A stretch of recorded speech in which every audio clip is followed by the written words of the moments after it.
L'Amérique latine frappée de plein fouet par la Covid-19, notamment le Brésil qui devient le nouvel épicentre de la maladie dans le monde, à l'opposé de l'Europe. L'Europe qui commence donc à rouvrir progressivement ses frontières. C'est un sujet signé Anissa Araou.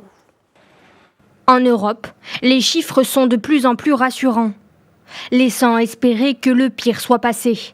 La vie reprend peu à peu ses droits.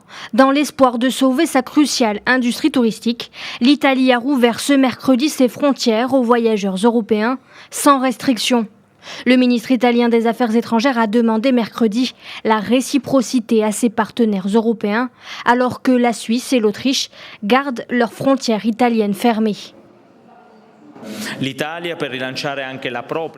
Évidemment, nous demandons aux pays européens de faire de même. Nous étions le premier pays européen touché par la pandémie et nous rouvrons nos frontières.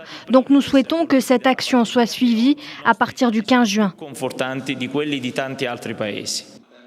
Même son de cloche du côté de l'Allemagne, Berlin a annoncé la levée dès le 15 juin de ses mises en garde sur les voyages touristiques pour plusieurs pays d'Europe.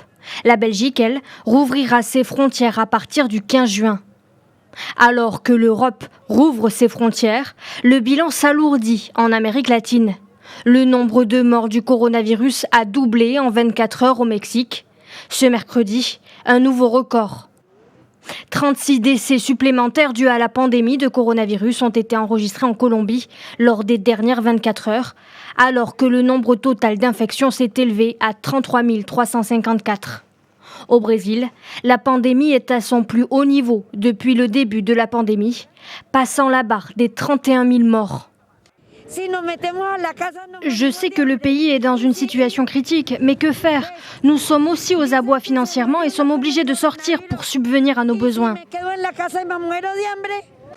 Les États-Unis, quant à eux, viennent de franchir la barre des 100 000 morts et plus de 900 morts en 24 heures. Avec ce bilan, le pays est le plus touché au monde par la pandémie.